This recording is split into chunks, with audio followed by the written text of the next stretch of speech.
메리 크리스마스. 우리 주님 예수 그리스도의 탄생을 진심으로 기뻐하고 축하합니다. 오늘 함께 읽은 본문 말씀이 예수 그리스도의 탄생에 관한 예언이라는 것을 우리는 다 잘 알고 있습니다.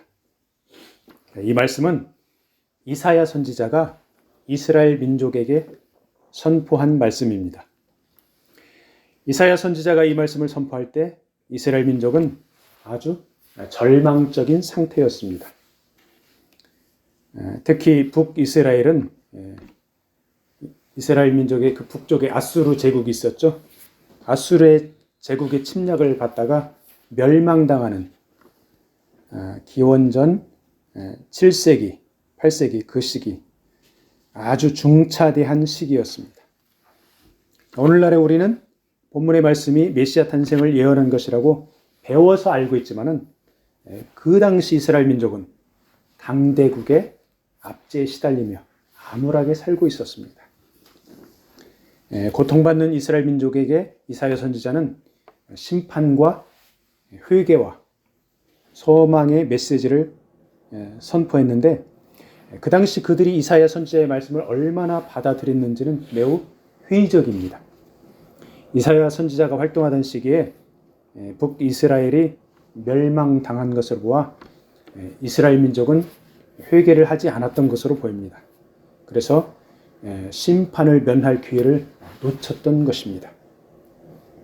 이스라엘 민족 12지파 중에 특히 북쪽에 거주하고 있던 스불론 지파와 납달리 지파, 이 두 지파는 그 아수르 제국과 국경을 맞대고 있었습니다.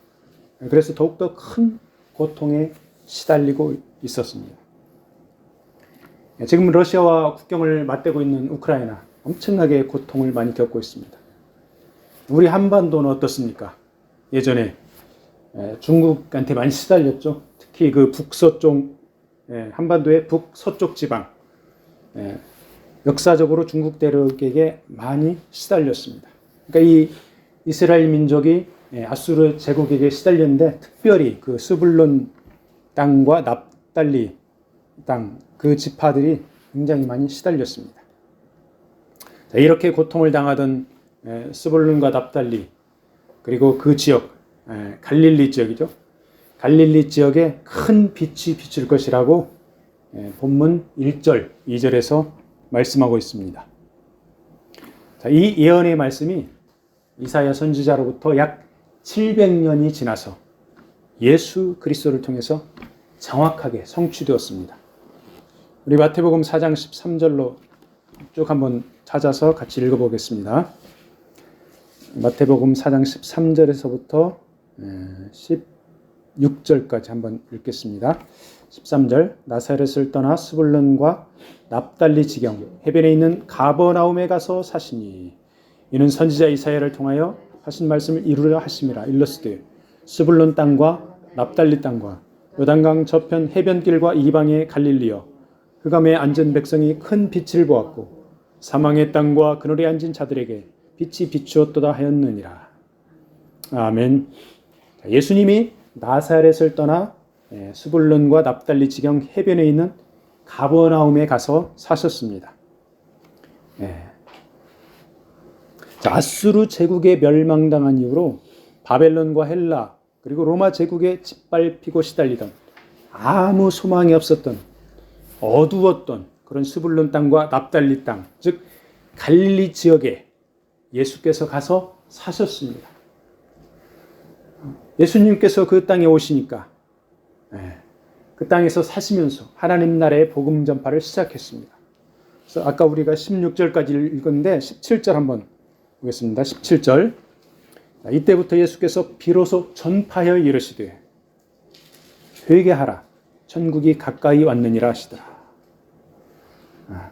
예수께서 비로소 이 스불론 납달리 땅 갈릴리 지역에서 비로소 복음을 전파하기 시작했습니다. 회개하라 천국이 가까웠느니라. 빛과 생명이신 예수께서 복음 전파를 시작하신 것 스불론과 납달리 지역에 메시아 예수 그리스도의 영광이 비친 것입니다. 이사야 선지자의 예언이 700년 만에 성취된 것이 얼마나 놀라운 사실입니까? 자, 그런데 이스라엘 민족의 역사를 거슬러 올라가면은 그들의 조상 야곱은 이미 이사야 시대로부터 450여 년 전에 스불론에 대해서 예언했었습니다. 창세기 49장 13절을 제가 읽어드리겠습니다. 스불론은 해변에 거주하리니 그곳은 베베는 해변이라 그의 경계가 시돈까지리로다. 야곱이 예언한 이 말씀입니다. 스불론은 갈릴리 쪽부터 서쪽 지중해 쪽으로 매우 광활한 땅입니다.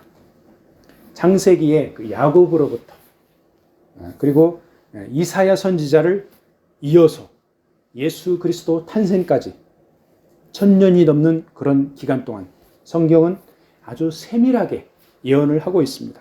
그리고 그 말씀대로 정확하게 성취되었습니다. 자, 아무라던 스불론과 납달리 땅에 큰 빛이 비추었고 예수 그리스도의 복음이 시작되었습니다. 그리고 그 복음은 어두움을 밝혀 환하게 하는 복음입니다. 스불론 땅과 납달리 땅을 환하게 비추던 메시아 예수 그리스도는 오늘날에도 동일하게 우리들에게 생명의 빛을 비추고 있습니다. 우리도 전에는 본문 2절 말씀처럼 흑암에 살고 있었습니다. 사망의 그늘진 땅에 거주하고 있었습니다. 그렇지만 예수 그리스도를 만난 이후로 밝고 빛난 생명의 빛을 누리며 살고 있습니다. 예수 그리스도를 만난 이후로 본문 3절 말씀처럼 즐겁게 살고 있습니다. 그런데 혹자는 어떤 사람들은 이 세상에는 아직도 전쟁과 고통이 끊이지 않는데 기쁨과 평강이 어디 있느냐 이렇게 말할 수도 있습니다. 사실 오늘 이 시간에도 전 세계 각지에서는 전쟁과 기아와 질병으로 수많은 사람들이 신음하며 죽어가고 있습니다. 예수 그리스도의 빛과 생명이 그들에게 해당되지 않는 것처럼 보입니다. 신자이건 불신자이건 간에 고통과 아픔 속에서 살고 있는 것처럼 보입니다. 우리 인간이 육신의 몸을 입고 있을 때는 신체적으로 한계가 있고 정서적으로 굴곡이 있을 수밖에 없습니다. 그럼에도 그리스도인들은 장차 맞이할 하나님 나라를 소망하며 현재를 즐겁게 보낼 수가 있습니다. 불신자들에게 미래는 죽음이 확실하게 다가옵니다. 불신자들에게 다른 모든 것들, 확실한 것은 죽음입니다. 그렇지만 다른 모든 것들은 불확실합니다. 애매모호합니다. 그래서 불신자들은 현재의 삶 가운데서 염려와 근심으로 고통스럽게 살면서 미래에 대한 소망이 없어 보입니다. 물론 불신자들도 이 세상에서 누리는 잠깐의 기쁨과 행복을 누리는 경우도 꽤 있습니다. 불신자들이 이 생에서뿐만 아니라 영원한 기쁨을 맛보려면 주님께서 외친 대로 회개하고 복음을 믿어야 합니다. 한편으로 그리스도인들조차도 삶 가운데서 기쁨을 누리지 못하는 경우가 많습니다. 지적으로는 머리로는 예수님을 구주로 영접했지만 삶 가운데서 그 주님과 실제적으로 동행하지 못하기 때문입니다. 주님은 이미 우리 안에 계시는데 그러한 사실을 인지하지 못하거나 무시하면서 세상 짐을 무겁게 지고 가면 기쁨이 있을 턱이 없습니다. 주님이 우리 안에 계심을 믿고 본문 3절 말씀처럼 즐거워하기를 축복합니다.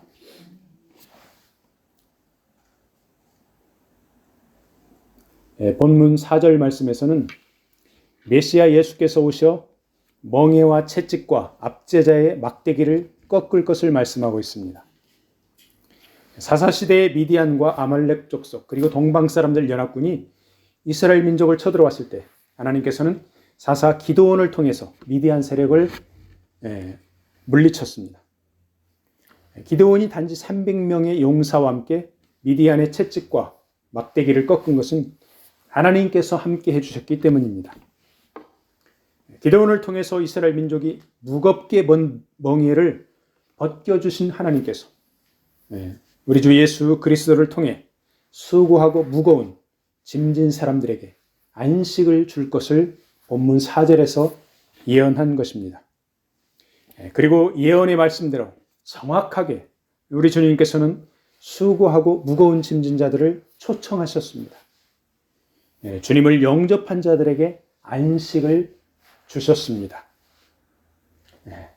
그러니까 온 세상에 전쟁으로 기아로 고통받고 있는 사람들이 그 마음속에 정말로 주님을 영접하면 참 평강을 누릴 수가 있는 것입니다. 즉 우리의 모든 존재를 주님을 신뢰하고 주님께 맡기는 것입니다. 주님께서는 본문 6절의 말씀처럼 평강의 왕이기 때문에 믿고 따르는 백성들에게 참된 안식을 주실 수 있는 것입니다. 우리가 주님을 믿는다고 하면서도 마음에 염려와 불안, 근심과 걱정이 끊임없이 밀려오는 것은 우리의 전 존재를 주님께 맡기지 못했기 때문입니다. 어찌 보면 많은 그리스도인들이 은행보다도 주님을 더 신뢰하지 못하는 경우가 많습니다. 은행에 우리가 자금을 예치하면, 돈을 데파짓하면 그 돈을 잊어버릴까 걱정을 합니까? 더 이상 걱정하지 않고 마음이 편안합니다. 필요할 때 은행에 가서 꺼내 쓰고 카드로 꺼내 씁니다. 그런데 주님을 믿는다고 하면서도 은행을 믿는 것보다 더 마음이 불안한 것은 주님과의 인격적인 관계가 약하고 이에 따라서 주님을 신뢰하지도 않고 맡기지도 못하는 것입니다. 그저 어린아이가 부모를 단순히 믿고 따르는 것처럼 우리는 주님을 삶 가운데서 인정하고 기도로 소통하고 신뢰하기를 바랍니다. 본문 6절에서는 장차올 메시아를 그 어깨에 정사를 베었고 그 이름이 기묘자, 오사, 전능하신 하나님, 영존하시는 아버지, 평강의 왕이라고 소개하고 있습니다. 그 어깨에 정사를 베었다는 것은 주님의 통치권을 말합니다. 정사는 한자어죠. 정부의 일이라고 단순하게 설명할 수 있습니다. 더 넓게는 우주 만물을 주님께서 통치하고 다스린다는 말씀입니다. 영어 성경에서는 정사를 거버먼트라고 번역하고 있습니다. 한 아기로 태어난 메시아는 인간이면서도 우주 만물을 통치하시는 신적 권능을 가지고 있다는 말씀입니다. 이 메시아의 이름은 기묘자이기도 합니다. 기묘자. 기묘자는 사람이 완전히 이해할 수 없는 경이로움, 오묘함을 가지고 있습니다. 즉 인간으로 오신 예수께서 모든 것을 통달하시는 전지하신 하나님의 속성을 가진 것입니다. 우리 주님께서 동정녀 마리아를 통해 인간의 육신을 입고 탄생한 것은 이해할 수 없는 기묘한 사건입니다. 그리고 십자가의 형벌을 죄인들을 위해 자원해서 받은 것도 기묘하고 죽은 지 사흘 만에 다시 부활하신 사건 역시 엄청나게 기묘합니다. 이렇게 기묘한 사건들을 통해 인간을 죄에서 구원하시는 하나님의 깊은 사랑이 담겨 있는 것입니다. 장차올 메시아의 이름은 또한 모사라고 불립니다. 모사는 아주 탁월한 지혜를 가진 책사라는 말입니다. 주님의 지혜는 매우 탁월해서 바리새인들이 쳐놓은 덫을 손쉽게 빠져나가셨습니다. 주님을 시험하려고 가늠한 여인을 데려와서 어찌하오리까 묻는 바리새인과 서기관들에게 주님께서 죄 없는 자가 먼저 돌로 쳐라 이렇게 말씀하셨습니다. 주님의 탁월한 지혜가 담긴 답변에 바리새인과 서기관들과 다른 사람들 하나씩 둘씩 떠나갑니다. 주님의 지혜는 시험하는 종교 지도자들을 꼼짝 못하게 만들고 죄 지은 여인을 위로하면서도 다시는 죄를 짓지 말라 경고하면서 용서를 해 주셨습니다. 이렇게 탁월한 지혜를 가진 메시아가 탄생할 것을 이사야 선지자는 이미 700년 전에 예언했던 것입니다. 이사야 선지자는 장차 올 메시아가 또한 전능하신 하나님이라고 소개하고 있습니다. 지금 이사야 선지자는 7절에 기록된 대로 여호와 하나님께 영감을 받아서 예언의 말씀을 기록하고 있습니다. 여호와 하나님은 어떤 하나님이십니까? 출애굽기에서 스스로 있는 자, 오직 하나뿐인 유일하신 하나님이심을 강조하는 그런 창조주 하나님, 바로 여호와 하나님이십니다. 그 여호와 하나님이 이사야 선지자를 통해 예언의 말씀에서 장차 올 아기 이름이 전능하신 하나님이다, 이렇게 하는 것, 여러분 이해할 수 있습니까? 여호와 하나님이 하나님인데 또 다른 아기에 대해서 전능하신 하나님이라고 부르는 것, 이해하기가 힘든 말씀입니다.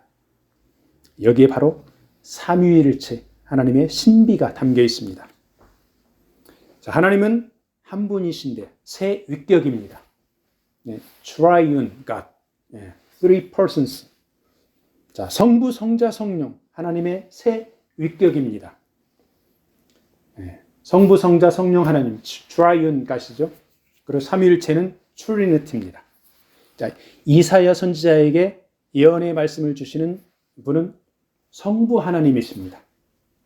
장차 인간 아기로 태어날 메시아는 성자 예수 그리스도이십니다. 그리고 예수께서 제자들에게 보내줄 것을 약속한 성령 하나님이 있습니다. 성부, 성자, 성령, 삼위일체 하나님이 실제로는 일체입니다. 오직 한 분이신 하나님인 것입니다. 장차 태어날 메시아는 이렇게 전능하신 하나님이라고 불리며 성부 하나님을 통해서 인간의 몸을 입고 오셔서 영존하시는 아버지, 이렇게 불리는 것입니다. 자, 이렇게 메시아 예수 그리스도는 신적인 권능을 가지고 있으면서도 연약한 인간, 동정녀 마리아의 몸을 빌려서 역시 연약한 인간으로 이 땅에 오셨습니다. 모든 사람들과 동일한 육체를 가지고 이 땅에 연약한 모습으로 오셨지만 죄는 없으신 몸으로 오신 것입니다. 죄가 전혀 없기 때문에 죄인들의 죄를 대신 짊어지고 십자가에서 대속의 죽음을 당한 것입니다.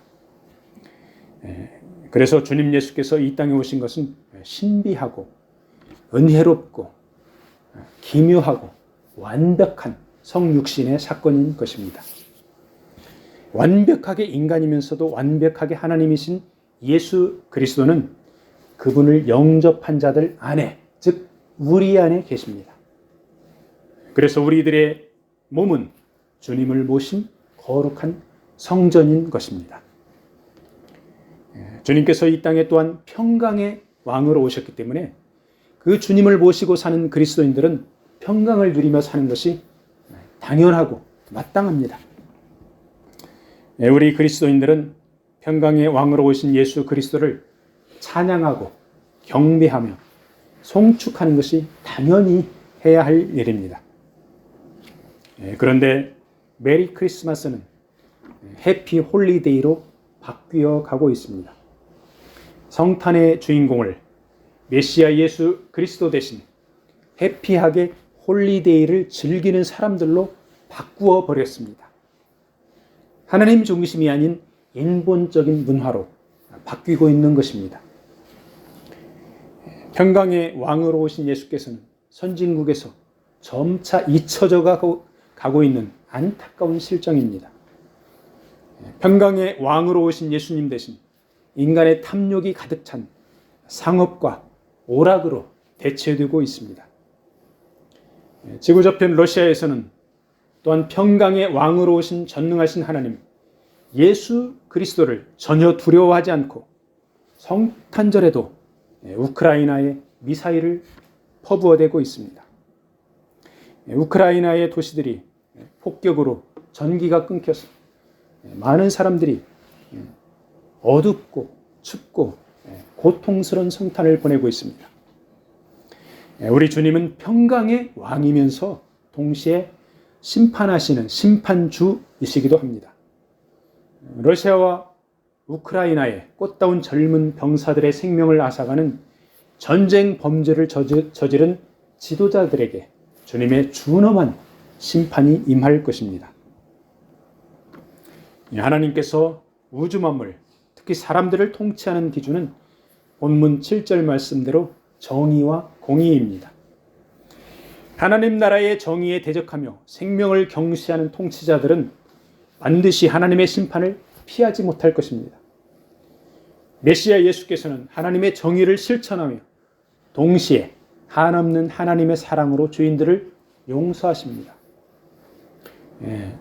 어찌 보면 역설적인데 주님의 십자가가 바로 하나님의 공의와 사랑이 교차되는 가장 위대한 사건입니다.